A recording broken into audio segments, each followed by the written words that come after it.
Hello, kumusta? This is your Simply Two-Wheeler and welcome back to my YouTube channel. So, kagagaling ko lang sa Gaisano Grand Mall at may nakita akong isang floodlight solar and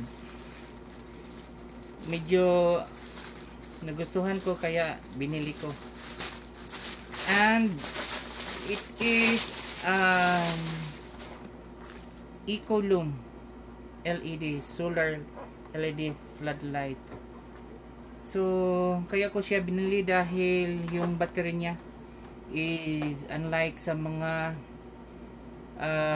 nabili ko sa Lazada galing China. This one is LiFePO4 battery type 3.V 4.5 AH LiFePO4. So kaya ko siya binili. Ito lang kasi yung nabili ko na naka LiFePO4 ang battery. So Ecolum, this is a 25 watts solar floodlight pala. So 250 lumen, IP65, 12 hours working time, and 120 degree beam angle. So it's the same sa mga nabili ko sa Lazada na solar light. It comes with remote control. Yung remote control may timer function. It can withstand shock and vibration and no UV emissions, and most of all environment friendly. So okay, yung specification niya is 25 watts, daylight, color temperature niya is 6500 Kelvin, and LED life hours is 25 hours. So that is their promising product ko highlights. And charging time is 5 to 8 hours. And ito palang Ecolum is last stock na ito. Display na lang yung nabili ko. Tingnan mo yung cartoon niya, sira na. So testing natin ngayon dahil gabi na.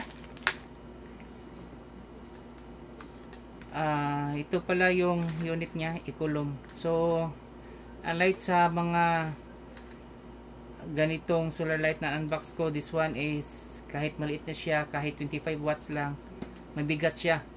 So I think the battery is dahil siguro sa battery na LiFePO4 kaya siya mabigat. And ito pala yung solar panel niya.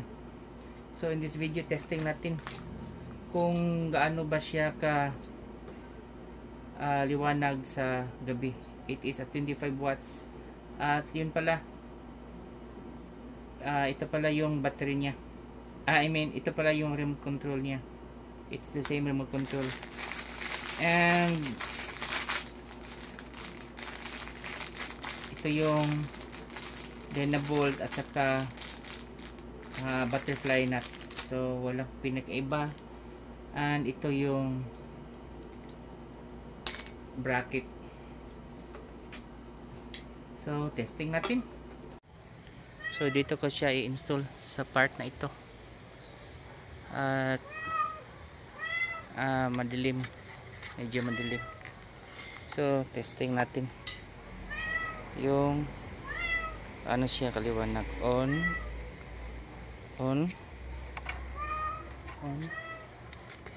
and ito na.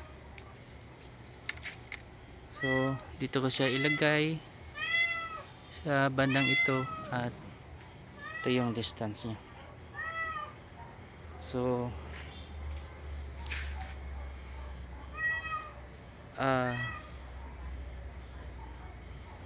maliwanag naman siya. as 25 watts. So kahit 25 watts lang siya, ang liwanag niya is pambihira kahit maliit lang.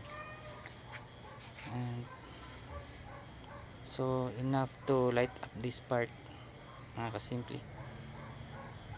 So hanggang dito na lang. This is your Simply Two-Wheeler. Don't forget to like, subscribe, and hit the notification bell kung gusto nyo palaging update sa mga bagong videos ko na katulad nito. Once again, bye bye.